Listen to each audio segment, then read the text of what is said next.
Welcome in to Inside Carolina Live postgame. Whew, Carolina 89-84 over Ohio State in the CBS Sports Classic up at Madison Square Garden. I've got Dewey Burke here with me. Dewey, I'm gonna let you run with this, but I'm gonna say I can't remember a game that a North Carolina basketball team had to have as much as this one, and it just got more so the way the game continued to play out. What an effort by the Tar Heels. Come from behind, get it done in overtime, 89-84. Your overall thoughts? Yeah, as you said, had to have it. And it's funny you say that, and we did not rehearse this, but I said exactly that to my friends on our text after we won. I said, had to have it. And we did. And some gutty performances by our guys in the second half. First half was, let's just be honest, was incredibly disappointing. And it sounds like Hubert really challenged the guys at halftime and just outright called them soft.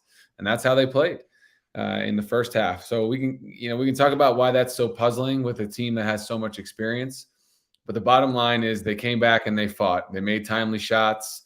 I thought RJ and Caleb were big time down the stretch. Obviously, Armando is the one who kept us in the game. And then I thought the shot by Pete and the play call and the pass should not be overlooked. Was such an unbelievable play. And obviously also making the decision to go from full court, throw it to half court, call another timeout. The execution there was really solid. So I'm proud of the guys. I really am. And I'm really hopeful that this gives them confidence because they need it. And to lose another one game like this, a la Alabama, would have been really, really tough for this team. So absolutely had to have it. It seemed like the crowd was great and kids made plays down the stretch. Yeah, the Madison Square Garden crowd, I know a few people that were up there. It was predominant. I know there's 4 teams up there, but if there's even remotely close to as many fans for other schools as there were North Carolina fans, that would be impressive because it was definitely felt like watching on TV. It was a home court advantage for North Carolina. Let's sort of work backwards. Let's talk about the play at the end of the regulation. I didn't really understand, and I want your take on this because you're a much better basketball mind. They got back in the game pressing and being aggressive on defense. And once they got it tied, then they sort of backed back into what they had been doing and allowed, I believe, Sensabaugh to hit the shot. And that dude's a stud. I love that kind of game. Yeah, for those, I don't follow the recruiting, and I don't know how highly ranked the kid was, but Wes on our text, obviously he just won a game, but on our text, Wes said that kid killed us. He's one and done. I never even heard of the kid, and he's really good, really good.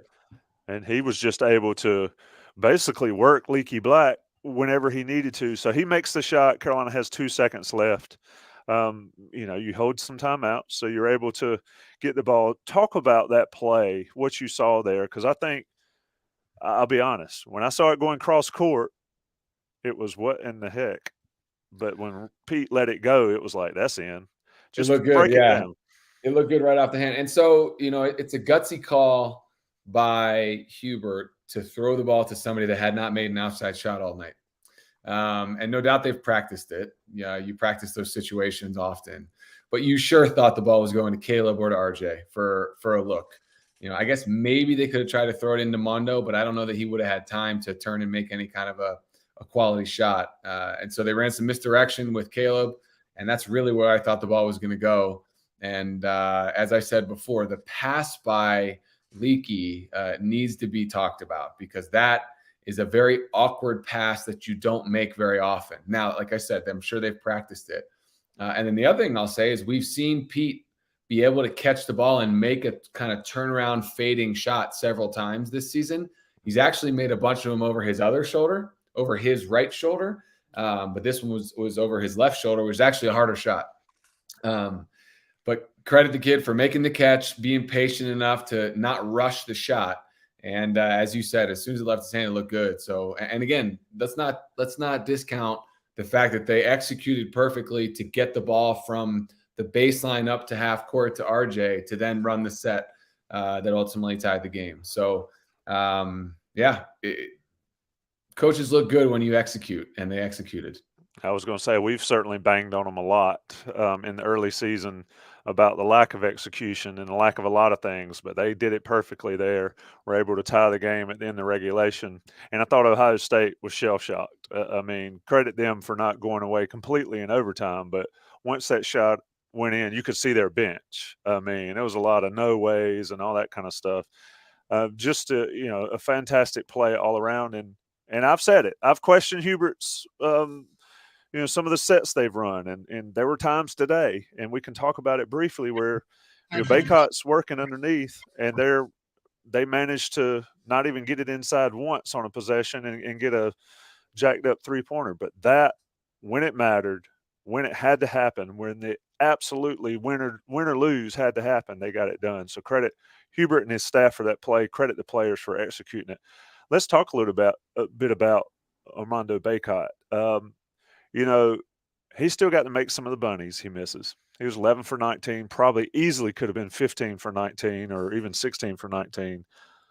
But when he figured it out and got his legs underneath him, he was really good, Dewey. 28 and 15. He was telling me, and I thought, because obviously we started the game halfway decently and we're up 4 or 5, and then they made a big run and went up double digits. And it started to feel like some other moments during the season where we just were out of sync offensively. Everything was hard, no easy baskets, no catch and shoot looks. And I just flat out thought Armando just started to play harder than anybody else on the court. All right. It wasn't necessarily pretty, but it's like he figured out that I gotta play harder than everybody else and see if my teammates will come with me. There was a clear change, I thought, in his effort level from, I'm not going to get it exactly right, but maybe the 6-minute mark of the first half through the rest of the game. And he just played harder. Simple as that. He did miss some easy ones, but his effort was what got us back in the game ultimately. And we made the good run, the good push to start the half. And then they executed. I was when it got back to 9, I'm thinking to myself, God, we cannot execute well enough in the half court, and they are. And I don't know how we get back in the game. But then, as you said, we started to. Sorry, getting a FaceTime from Mr. Hansbrough. Get him on the show. We started to press and change the tempo a little bit, and that disrupted Ohio State's rhythm and allowed us to ultimately get back in the game down the stretch where it was one possession. So, but it was Mondo's effort, and that was the key. And it could have been a 20-point deficit at halftime had he not got a couple buckets and got it going at the end of the first half, and then it carried over into the second, and we were then in the game. Yep. Somebody said something about how, soft and inconsistent.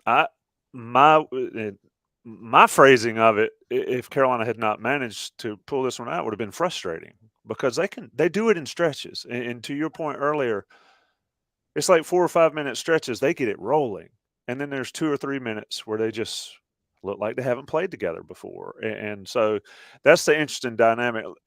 I'll let you get out of here. I know you're busy. Caleb Love, 8 for 20. I'd take that. I'd take 8 for 20 most nights, yeah. 22 points, 7 assists, career high in assists. And then RJ Davis with some big shots. Just sort of speak to the guard play. I mean, 22 and 21, you like to see that from those two. But I thought RJ especially stepped up really. Caleb hits his shots. He gets his shots and he does his thing. But then there are times where you wonder what he's thinking. But RJ sort of late second half, he wasn't going to lose at home. No, he was terrific, and you feel good for him to have such a good game in New York.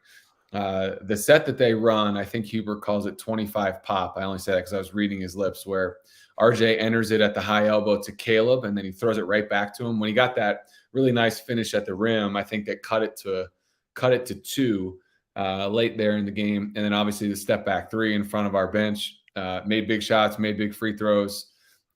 Caleb coming out in overtime, making a couple 2-pointers. I gotta go back to what you said, though. It remains frustrating, because when you have that maddening inconsistency, you could say that you'd expect that from a younger group of players that hadn't played together as much as this group has. But I mean, let's just be honest. There just isn't an excuse for these lapses we have in our mentality for the game.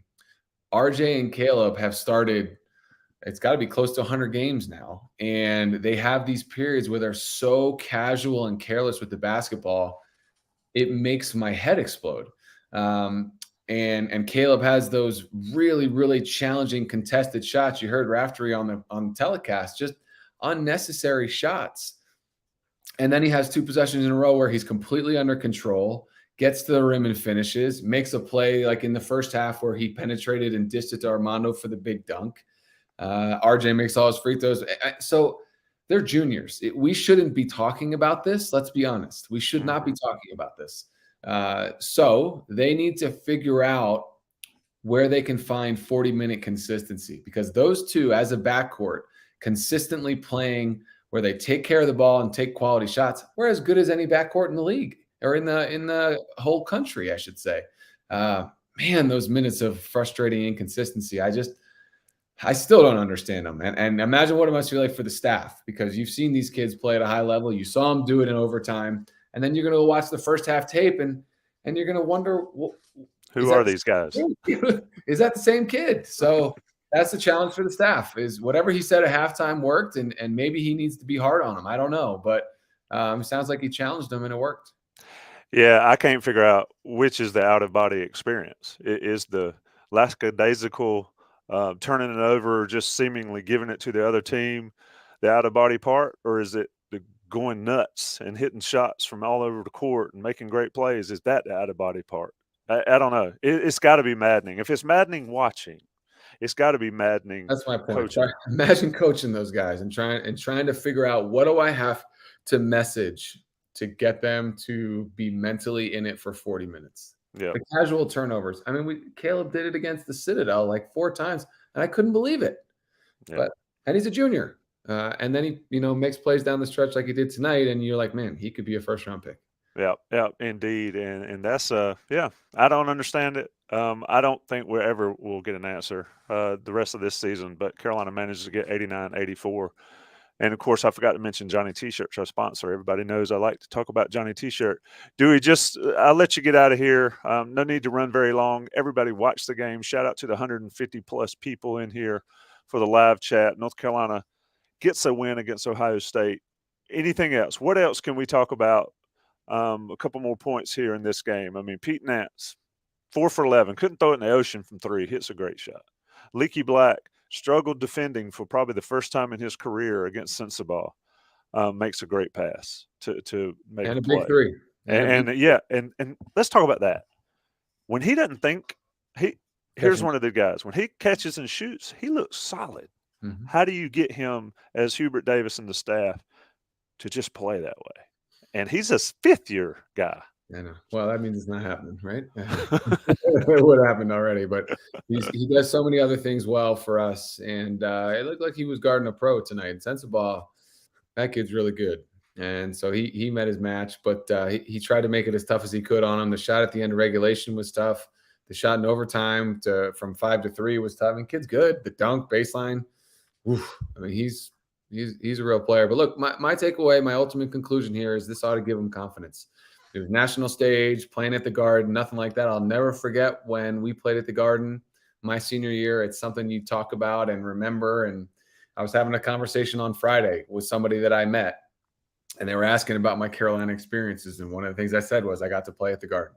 It's a really, really special thing. And so they got to go in there and get a win. And I'm hopeful it gives them confidence rolling into Michigan, and just maybe changes the trajectory a little bit, because, man, would you not felt good at all having to beat Michigan to not be 7-6 at home for Christmas. That would have felt real salty. So hopefully it gives them some good confidence.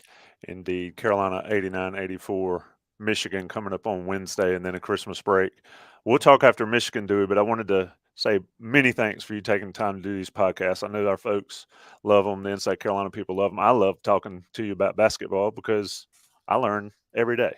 So appreciate it, Dewey. No, tell me, I love it too. You know that. I appreciate it. Love being on with you. So thanks for having me. Yep, that's been Inside Carolina's postgame podcast. Carolina gets a win. I don't know how many remotes or TVs are left in the North Carolina fandom, but it goes down in the win column. Hell of a ball game from Hubert Davis and his team to go to 8-4. That's Dewey Burke. I've been Tommy Ashley. Johnny T-Shirts, our sponsor. Thanks for joining us.